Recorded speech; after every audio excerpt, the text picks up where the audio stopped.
Y vamos a clamar juntos al Señor. Padre, gracias por tu palabra. Gracias porque podemos leerla en el idioma de nuestro corazón. Gracias porque no solamente la tenemos en nuestro idioma, sino que tenemos la libertad de tenerla en nuestras manos, en dispositivos digitales, para poderla degustar, para poderla atesorar, para poderla rumiar, meditar, con el propósito de que tú nos transformes a la imagen de tu Hijo Jesucristo.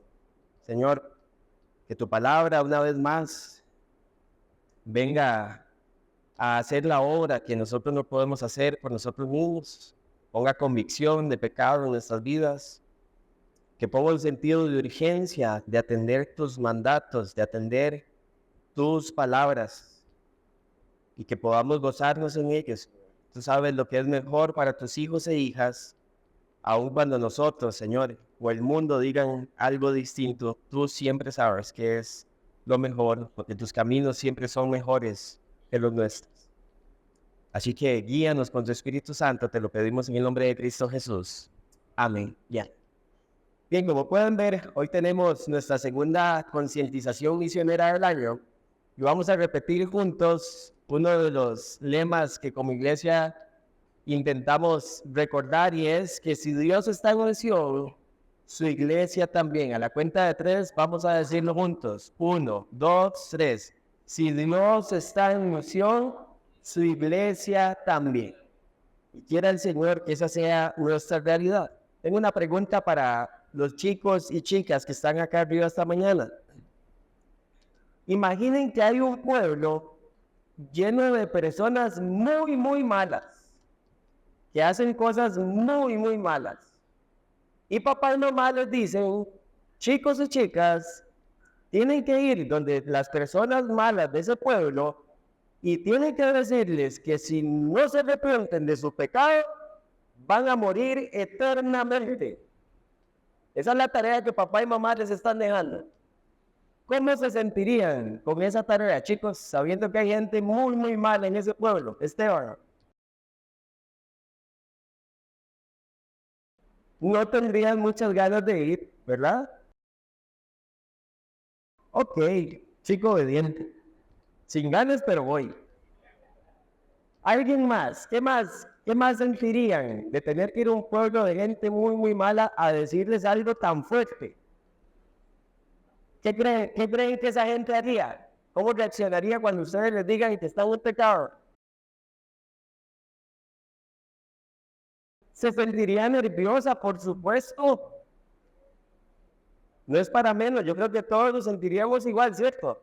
Adultos también. Y con los nervios probablemente habría un poco de temor, probablemente habría un poco de resistencia, porque no es un mandato fácil el que papá y mamá nos estarían dando. Probablemente ni querríamos ir a ese lugar, porque muchas veces en la sociedad lo que pensamos es que la gente muy mala no merece ser bien tratada, ¿cierto? Es un pensamiento totalmente mundano, pero que muchas veces como creyentes también repetimos. Y tenemos que darle muchísimas gracias a Dios, familia, de que Dios no piensa así y de que Dios no es así. Y lo que vamos a ver a través del libro de Jonás es que el Dios que está en misión es un Dios que está lleno de misericordia. Un Dios que está lleno de misericordia. Y voy a definir desde ya la misericordia de Dios. En palabras de Wayne Grudem, dice que la misericordia de Dios es la bondad de Dios hacia los que están afligidos y angustiados. La misericordia de Dios es la bondad de Dios hacia los que están afligidos y angustiados. Quiere decir que Dios se compadece de su creación. Dios se compadece de su creación. Vivimos en un mundo en el cual las personas estamos afligidas por el pecado. Y Dios decide en su misericordia llevar un mensaje de salvación a todas las etnias de la tierra o a todas las familias o grupos de personas que hay en la tierra ¿Por medio de quién? Por medio de su pueblo, por medio de su iglesia hoy. Y el propósito que tenemos este ratito, hermanos y hermanas, es que podamos conocer el carácter de Dios para que podamos comprometernos con la misión de Dios.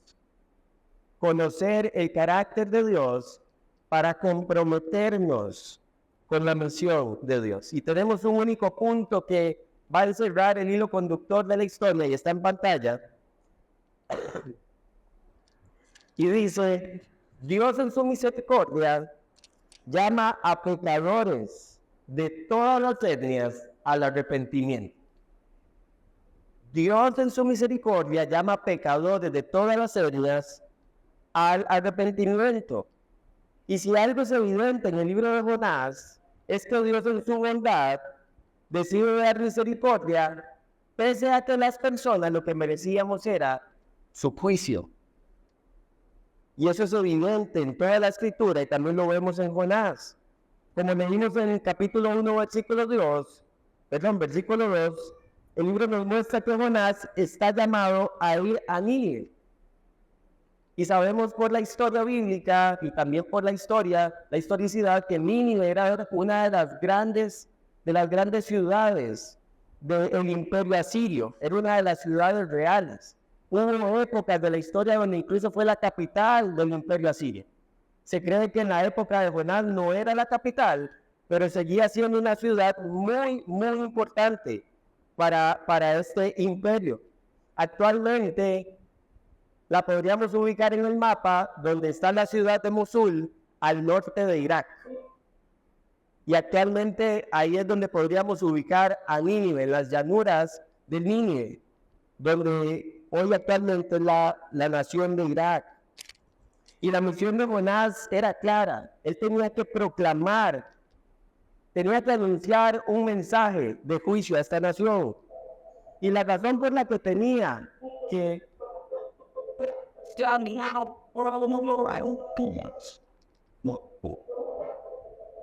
Creo que hay un Bluetooth o algo. No es mi teléfono por aquí. Efectos animados, pero eso vean, cuando había que describir la maldad de Nínive.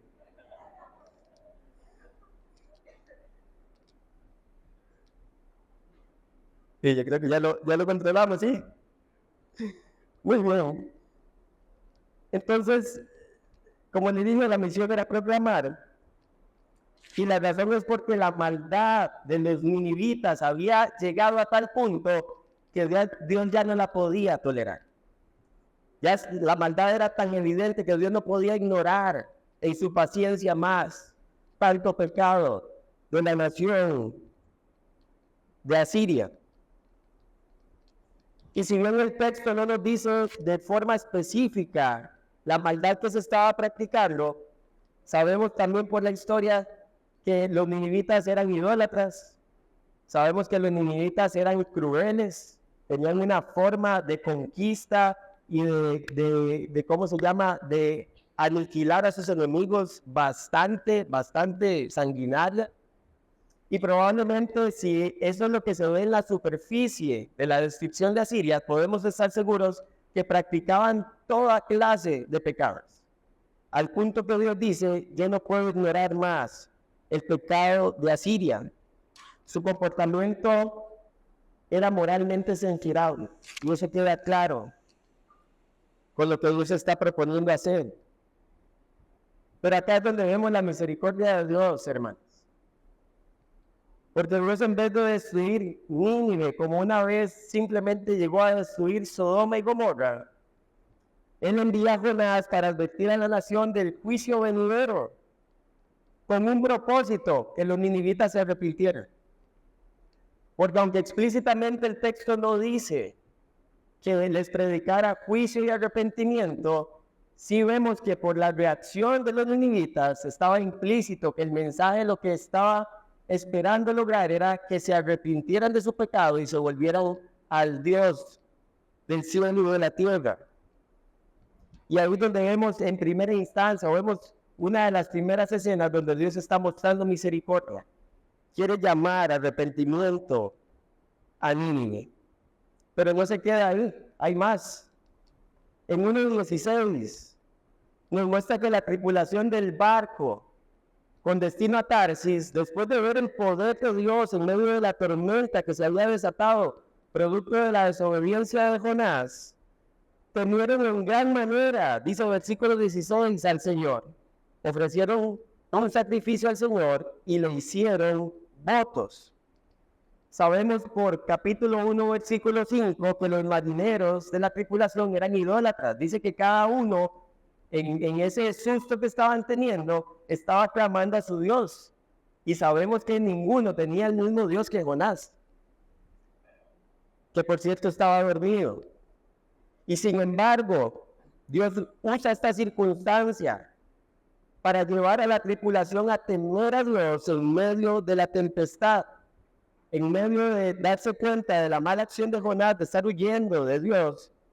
Y en última instancia, esas dos cosas lo llevan a temer a Dios.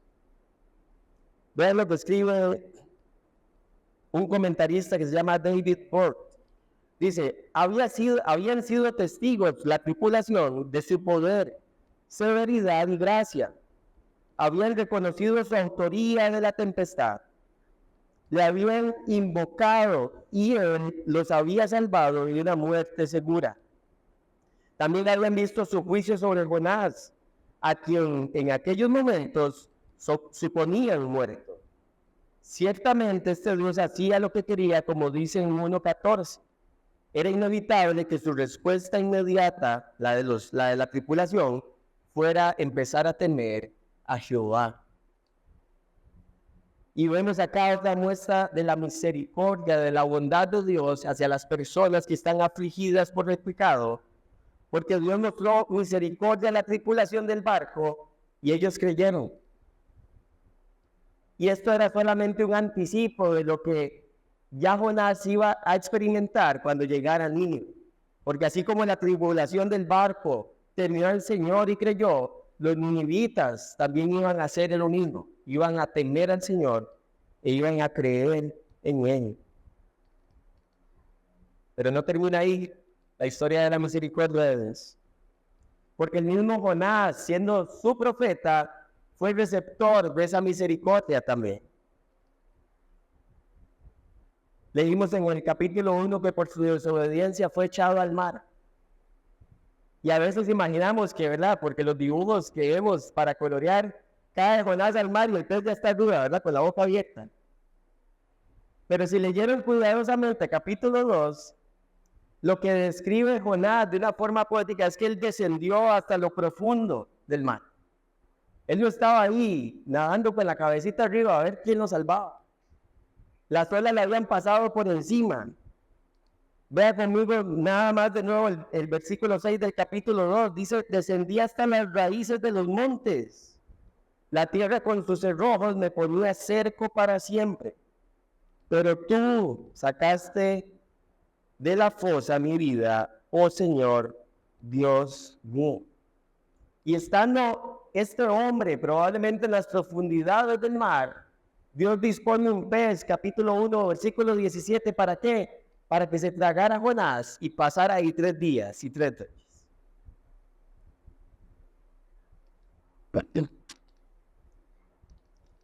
Jonás había desobedecido la voz de Dios. Y a pesar de ello, Dios le mostró misericordia al enviar el pez para que no muriera en las profundidades del mar, sino que estando en ese vientre del pez, se arrepintiera. Porque fue lo que tuvo que hacer este hombre por haber desobedecido la voz del Señor. Y una vez que se arrepiente, entonces está dispuesto ¿a qué? A ir a cumplir la misión que Dios le había encomendado. Y eso lo sabemos por versículo 9 del capítulo 2. Vean lo que exclama Jonás desde el vientre de la ballena. Pero yo con voz de acción de gracias te ofreceré sacrificios. Lo que prometí, pagaré. La salvación es del Señor. Y si ven la estructura literaria, Jonás hace exactamente lo mismo que hicieron los marineros. ¿Qué hicieron los marineros? Hicieron un sacrificio, Jonás lo hace con sus labios. Hicieron una promesa, un voto, Jonás también hace un voto. Y terminan teniendo al Señor. Y Jonás, que ya era temeroso del Señor, termina diciendo, Señor, la salvación es tuya. Si quieres que vaya a Nínive, yo voy a Nínive. Y la conclusión es que el hecho de que Jonás haya dicho que la salvación es del Señor es el indicador de que su voto era para obedecerlo e ir a predicar a Nínive el mensaje de juicio y arrepentimiento. Dios no solo es misericordioso, hermanos, Dios también es soberano. Y en la historia lo vemos. Porque Él decide cumplir su propósito con la nación de Nínive, no con otro hombre que fuera obediente. Con el mismo Jonás desobediente, decide hacer esos actos milagrosos, que esto no es una alegoría, esto no es una historia ficticia. Jesús en Mateo 12 confirma que Jonás era un profeta y que pasó 3 días en el vientre de un gran pez, no una ballena, un gran pez. Lo que podemos ver es que hay un Dios soberano que está dispuesto a cumplir sus propósitos como Él los quiere cumplir, mientras está mostrando misericordia a un mundo que está perdido. Y todavía hay más de la misericordia de Dios. Cuando llegamos a capítulo 2, versículo 10, el final, vemos que el pez vomita a Jonás en tierra firme. Y en 3:1, Dios le vuelve a repetir lo que ya le había dicho en capítulo 1, versículo 2, lo vuelve a llamar y le dice, Jonás, ve a Nínive, la gran ciudad, y proclama contra ella lo que te voy a decir. Y el mensaje del juicio era, dentro de 40 días, Nínive será destruida. Ahora, póngase en los zapatos de los ninivitas. Déjeme darle un poquito de contexto. Estamos alrededor del año 760 a.C., unos 40 años antes de que el reino del norte, recuerde que el reino estaba dividido, el reino del norte 10 tribus, el reino del sur 2 tribus, son unos 40 años aproximadamente antes de que el reino del norte sea llevado en cautiverio. ¿Adivinen por quién? Por los asirios, a los que Jonás les está predicando para que se arrepientan. Entonces, aunque el reino estaba dividido, todavía estaban poseyendo la tierra. Pero lo que pasaba con la nación de Israel es que ellos confundieron la elección de Dios como nación con exclusividad. Y ellos creían que la salvación solo era para ellos. E irónicamente, aunque creían que la salvación solo era para ellos, ¿qué pasaba? Que estaban en una bancarrota espiritual, viviendo una crisis totalmente falta de ética moral y falta de espiritualidad. Y era lo que estaba experimentando en ese momento el reino del norte bajo el reinado de Jeroboam, Jeroboam 2. Eso lo pueden leer en Segundo de Reyes, capítulo 14. Ahí está la historia de Jeroboam. Y ahí se menciona a Jonás.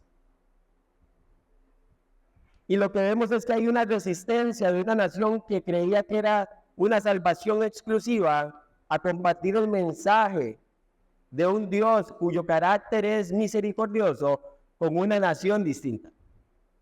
¿Por qué? Porque ellos son paganos, son gentiles, son personas malas en gran manera, pero no se podían ver como eran ellos a sus propios ojos. E irónicamente, un mensaje que llevaba como fin arrepentimiento es escuchado y atendido por los ninivitas, y por años se predicó arrepentimiento para Israel y no quisieron escuchar, y finalmente por eso terminaron deportados. Y eso es lo que vemos en el centro de esta historia, en su contexto. Sabemos que el mensaje lleva implícito arrepentimiento, como les dije al inicio, por la reacción de los habitantes de Nínive, ¿verdad? Capítulo 3, versículo 5. Entonces los habitantes de Nínive creyeron en Dios y proclamaron ayuno y se vistieron de cilicio desde el mayor hasta el menor de ellos.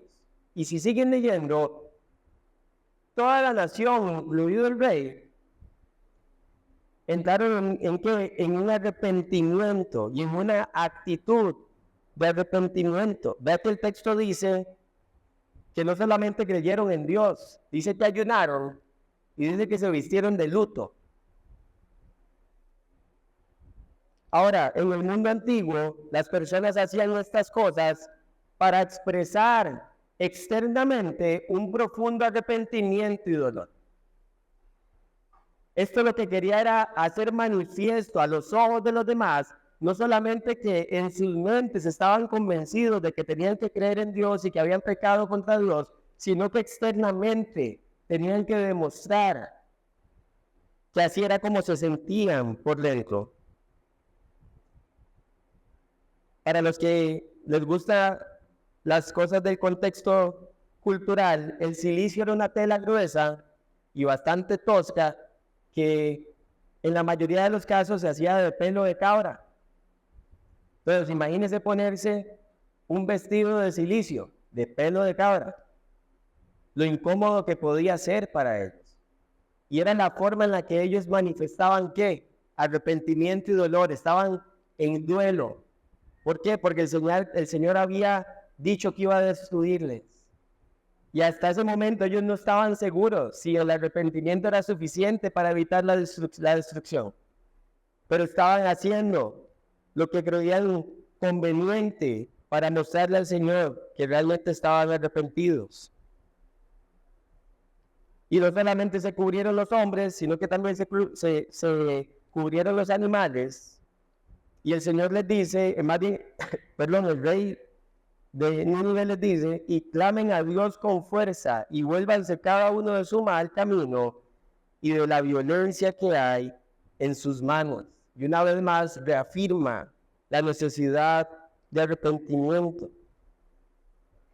Y aquí es donde vemos la gracia y la misericordia de Dios en capítulo 3, versículo 10.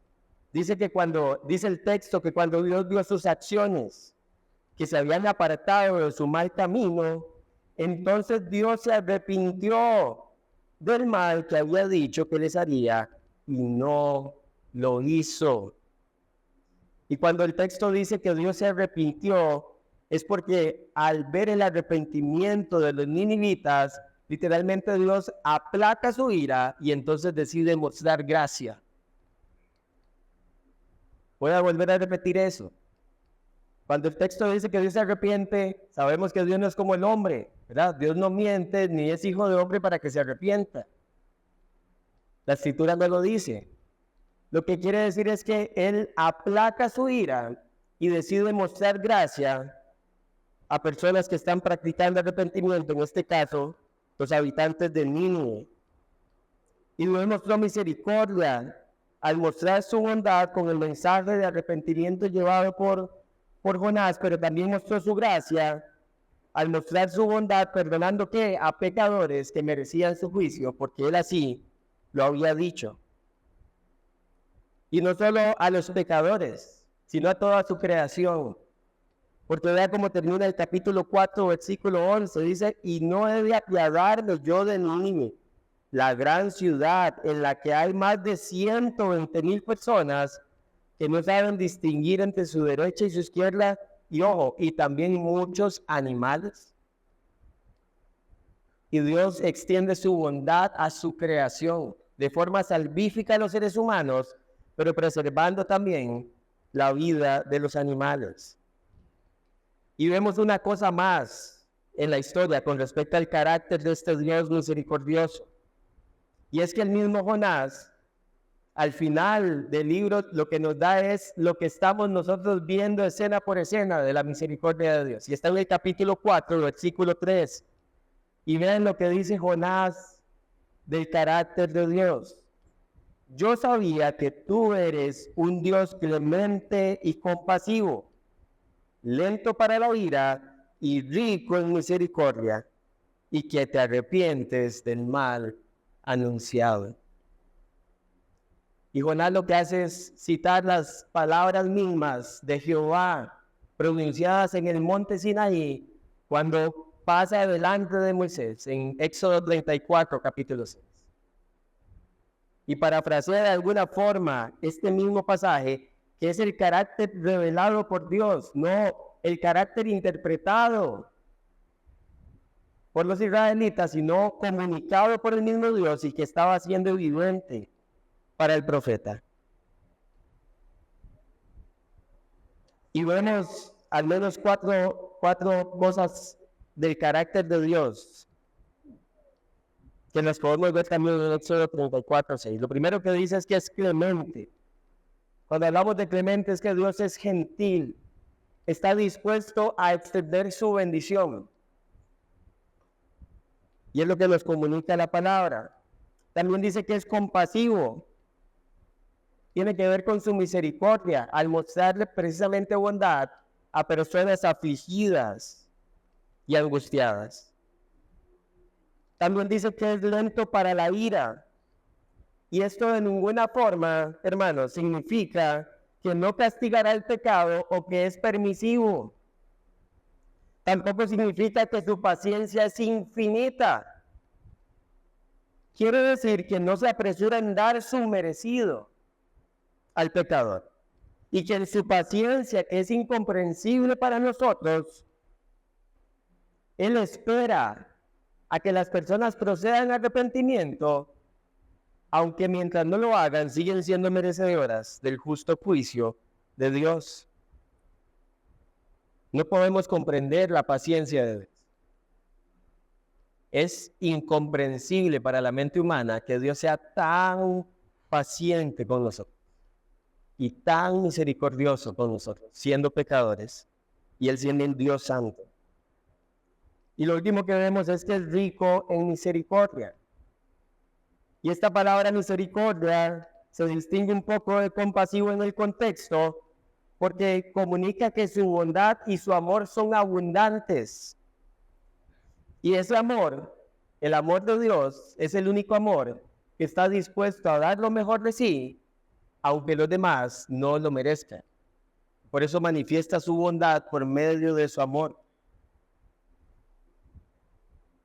Y amplía un poco nuestro concepto de misericordia, que obviamente está movida por el gran amor de nuestro Señor. ¿Cuál es la reacción, hermanos, que tenemos nosotros cuando vemos que una persona cercana está a punto de morir? Trate de ponerse en ese escenario un momento. Usted tiene una persona muy cercana, muy amada, está a punto de morir. Y resulta que usted encuentra la medicina para que esa persona no muera. Y usted lo único que tiene que hacer es ofrecerle la medicina a la persona. ¿De quién depende tomarse la medicina? De la persona. Pero usted la puede ofrecer. Yo no creo que ninguno en este salón, viendo una persona a punto de morir y teniendo la cura para salvar su vida, se abstenga por ninguna razón de dejarse el frasquito y dejar que la persona que más amamos muera delante de nuestros ojos. Así debería lucir una iglesia que entiende que el carácter de su Dios es misericordia y que por su misericordia llama a arrepentimiento constantemente a personas no solamente costarricenses, a personas de todos los grupos étnicos del mundo. El Dios misericordioso está dispuesto en este tiempo a mostrar bondad a todas sus criaturas antes de que llegue el tiempo donde ya no esté la opción de proceder en arrepentimiento y fe. Y lo único que le quede a la humanidad será el expectante juicio del Señor. ¿Cómo aplicamos esto, familia?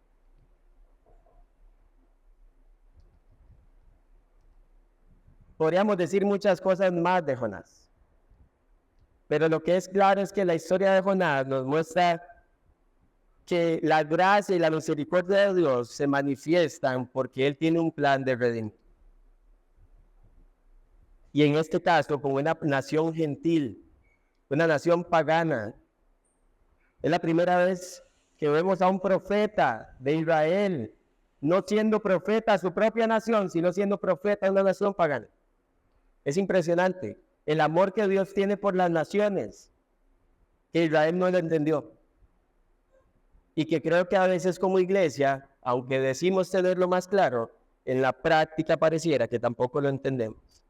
Déjenme mostrarle en pantalla algunas estadísticas de lo que es el alcance global, y quiero leer para ustedes un párrafo del pastor David Platt, que pastorea una iglesia en Estados Unidos, que trabaja muy fuerte la parte misional, no solamente en Estados Unidos, sino hacia el resto del mundo, y dice así: más de 3 millones de personas en más de 7,000 grupos étnicos, 7,000 de los 17,000 que existen en el mundo, no han sido alcanzados con el Evangelio y van en el camino que conduce al infierno eterno sin haber oído cómo podrían ir al cielo. Sigue diciendo Platt, ¿qué significa que no han sido alcanzados? No solo significa que las personas están perdidas. No alcanzado en el mundo misionero significa que las personas no tienen acceso al Evangelio. No es que pueden oír o que han oído el Evangelio y han decidido rechazarlo. Es que ellas ni siquiera pueden oírlo porque no hay nadie en su entorno que lo conozca.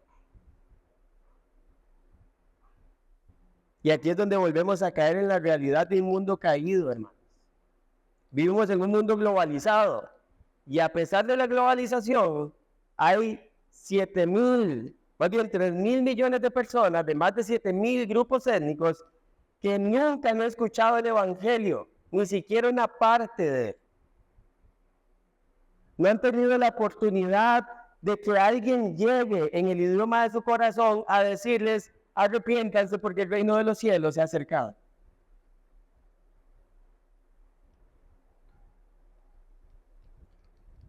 Estamos hablando de casi un poco más de la tercera parte del mundo. Anda por 8,000 millones de personas, ¿cierto? La población. Un poquito más del 30%.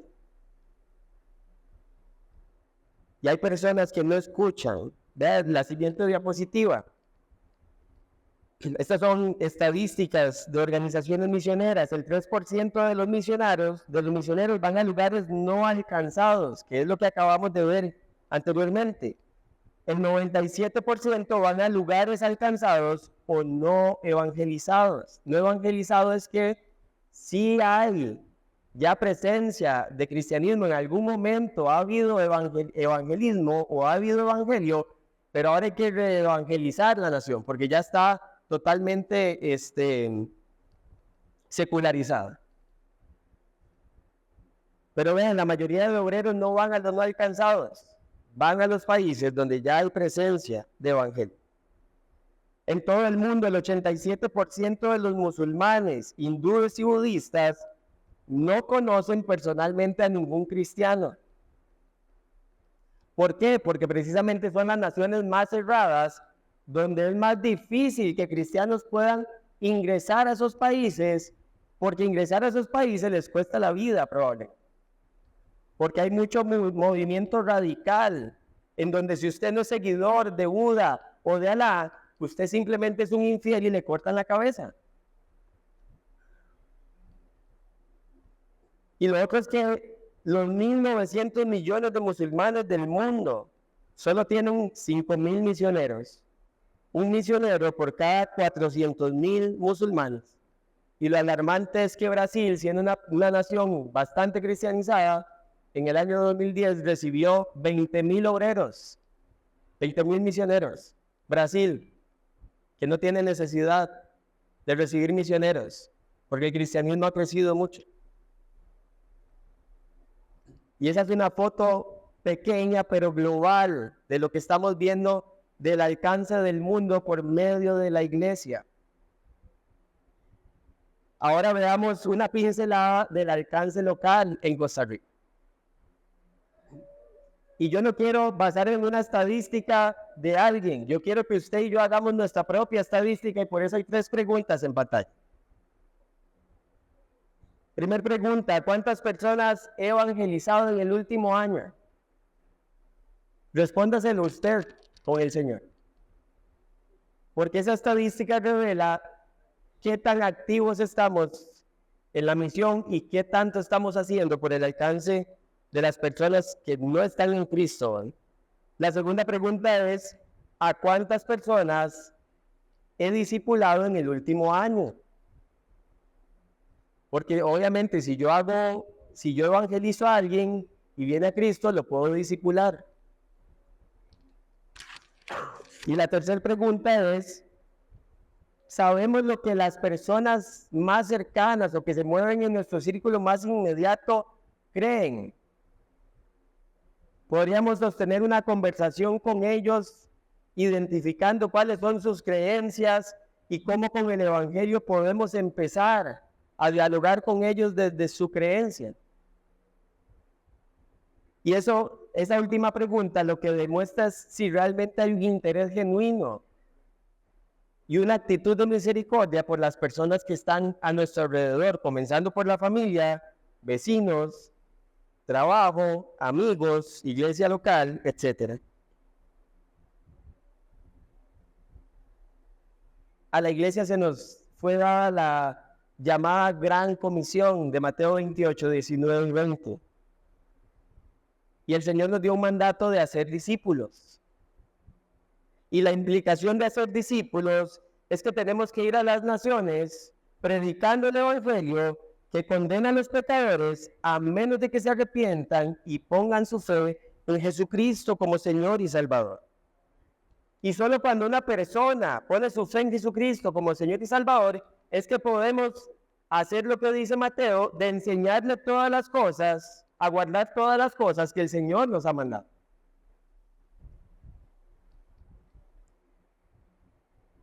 Tenemos el privilegio de participar en su misión. Yo no sé cómo lo ve usted, hermano, pero es un privilegio. Yo siempre pongo este ejemplo. Imagínense en el ámbito en el que usted se mueve de la compañía número 1 de la industria que a usted más le gusta, donde todo el mundo quiere trabajar, donde todo el mundo quiere crecer, donde todo el mundo quiere aplicar. Si el CEO de esa compañía le tomara a usted en cuenta, usted seguramente se sentiría súper orgulloso, se sentiría extasiado, sacaría pecho y diría, lo logré, soy la mejor compañía del mundo. El creador del universo, dueño del universo, nos ha llamado a una misión y no nos emociona.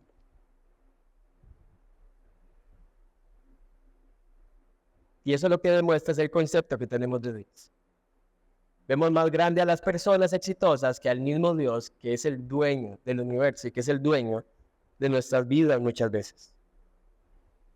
Y lo lamentable de esto, hermanos, y con esto ya cerramos con esta última parte de la aplicación, es que nosotros muchas veces somos como Jonás.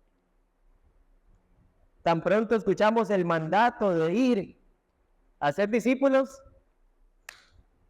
huimos, como Jonás.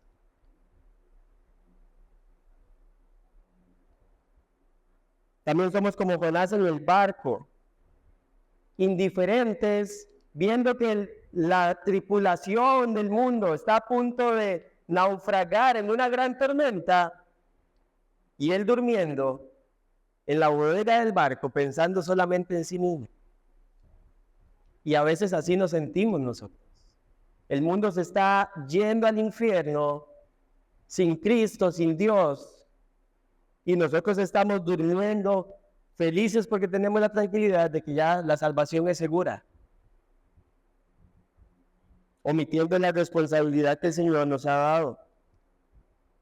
También somos como Jonás en Nínive. Muchas veces vemos la misericordia de Dios estar alcanzando a la gente mala, o lo que catalogamos socialmente mala, y nos enojamos con el carácter de Dios. Y esto es muy revelador de nuestros corazones, porque en el fondo lo que pareciera que queremos ver es el juicio de Dios ejecutarse y no su misericordia. Eso era lo que le molestó a Jonás. Jonás le molestó que Dios mostró misericordia, Nínive. Irónico. Y a veces pareciera que lo que queremos es que las personas experimenten juicio. Y cuando hablamos de familiares es muy fácil decir, no hombre, jamás, yo quiero que mi familia se salve. Pero ¿qué pasa cuando pensamos en un asesino? ¿Qué pasa cuando pensamos en un violador? ¿Qué pasa cuando pensamos en un ladrón? Ya las leyes, el gobierno establecido por Dios los ha juzgado y ya tienen su condena. Pero también merecen escuchar el evangelio. Porque también necesitan la misericordia de Dios, porque no importa lo que hayan hecho, van a morir eternamente. Y ese seríamos usted y yo si la gracia no nos hubiera alcanzado. Y se nos olvida que fuimos receptores de la gracia y la misericordia de Dios.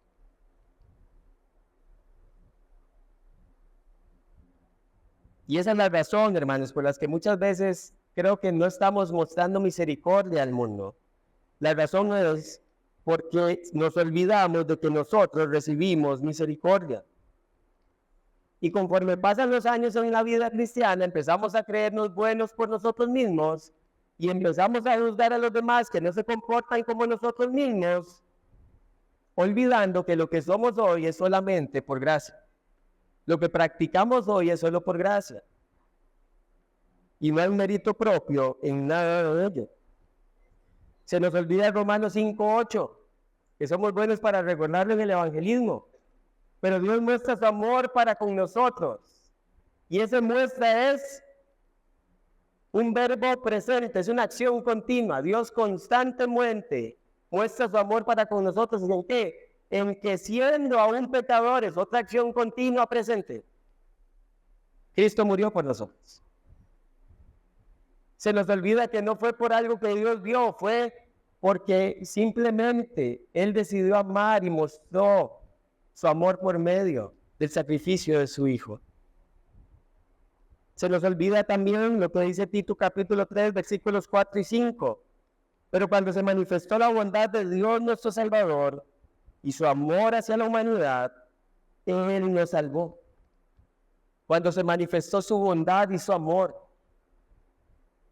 No cuando vio algo bueno en nosotros, cuando vio una buena obra en nosotros, fue cuando se manifestó su amor. Y continúa diciendo, no por obras de justicia que nosotros hubiéramos hecho, sino conforme a qué? A su misericordia.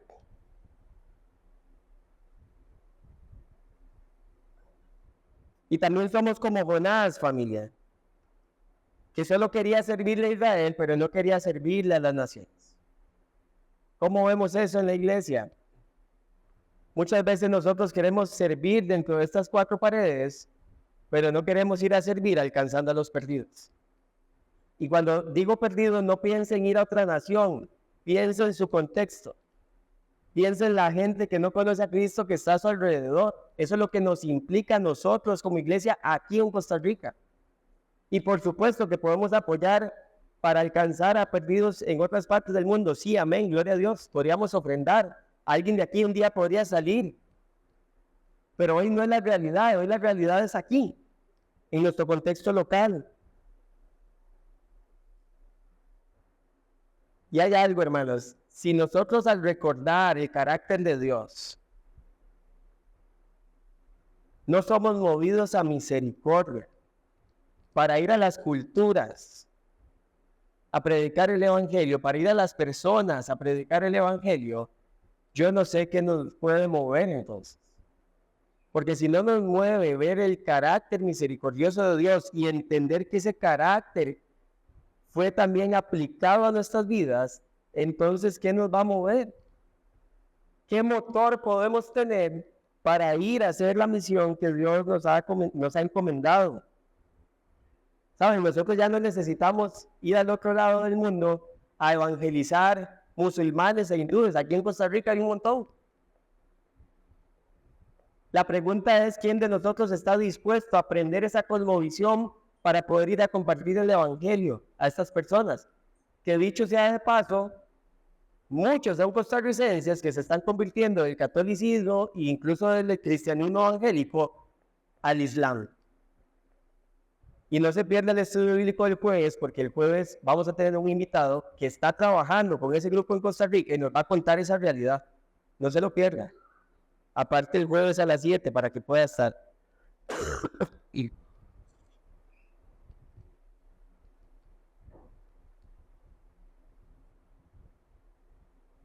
Pablo tenía clara la misericordia de Dios y termino con estos dos versículos. Primera Timoteo 1, versículos 15 y 16, dice Pablo, palabra fiel y digna de ser aceptada por todos. Cristo Jesús vino al mundo para salvar a los pecadores, entre los cuales yo soy el primero.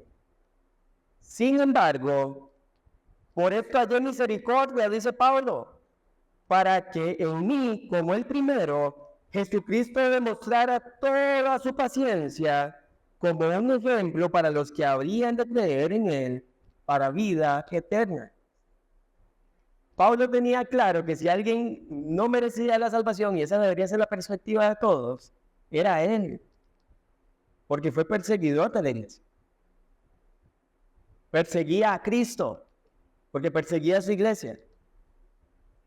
Y él dice, primero a mí, ¿para qué? Para mostrar su paciencia, para mostrar su misericordia.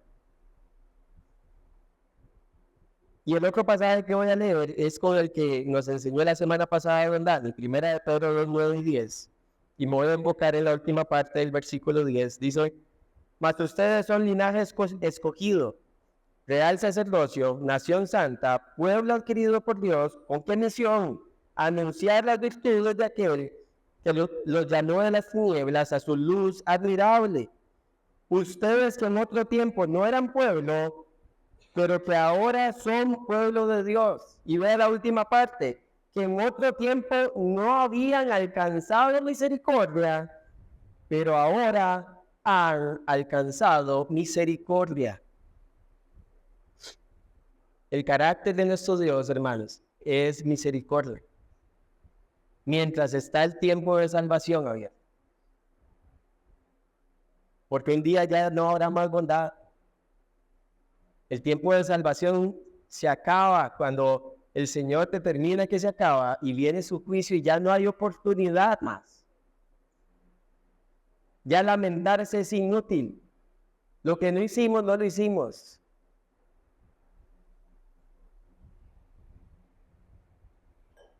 Y este es el carácter de un Dios en misión, iglesia. Dios en su misericordia llama a pecadores de todas las etnias al arrepentimiento y quiere el Señor que al conocer su carácter podamos comprometernos con la misión para llevar esa misericordia a todo el mundo, primero nuestro mundo, pero también el mundo de Dios. Padre, gracias por mostrarnos una vez más tu carácter a la luz de tu palabra. Gracias porque eres bondadoso.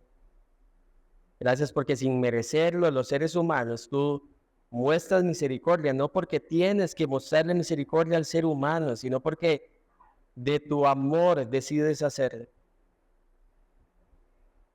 Gracias porque hoy en este lugar, los que estamos acá reunidos, nos sabemos salvos por gracia, por medio de la fe. Gracias por el regalo de la salvación, que hoy nos llena de gozo, nos llena de esperanza, nos llena, Señor, de gratitud. Pero necesitamos honrarte más allá de nuestros labios. Necesitamos honrarte con nuestras acciones, Señor, y necesitamos entender que si tú estás en misión, nosotros también estamos. Y necesitamos salir de ese adormecimiento espiritual que nos hace ser pasivos, que nos hace ser no compasivos, que nos hace ser no misericordiosos con aquellos que se están perdiendo eternamente. Señor, por favor, perdónanos por todas las formas en que mostramos indiferencia, no solamente a ti, sino también al prójimo. Perdónanos porque hemos cerrado nuestros labios, privando a los demás de escuchar la bendición de las buenas nuevas. Perdónanos porque hemos visto a los demás con desprecio, los hemos visto por debajo del hombro y nos hemos olvidado que nosotros somos lo que somos por gracia. Perdónanos porque sabiendo con claridad la misión, Señor. No la hemos estado ejecutando. Y la pregunta es, ¿cuándo vamos a empezar, Señor? Y el tiempo es ahora. Tú eres un Dios que no solo nos salvó, sino que nos transforma día a día. Padre, y como hemos estudiado en las disciplinas espirituales, necesitamos determinación. Las cosas no van a suceder de forma espontánea. Nosotros necesitamos disponernos y poder ser intencionales en participar de tu misión, Señor. No solamente para edificar la iglesia, sino para alcanzar a los perdidos. Por favor, ayúdanos, Señor, como iglesia, a entender esto, a abrazarlo, a aplicarlo, y que nos podamos animar unos a otros, a vivirlo para tu gloria y para tu honor. Y todo esto te lo pedimos en el nombre de Jesús. Amén y amén.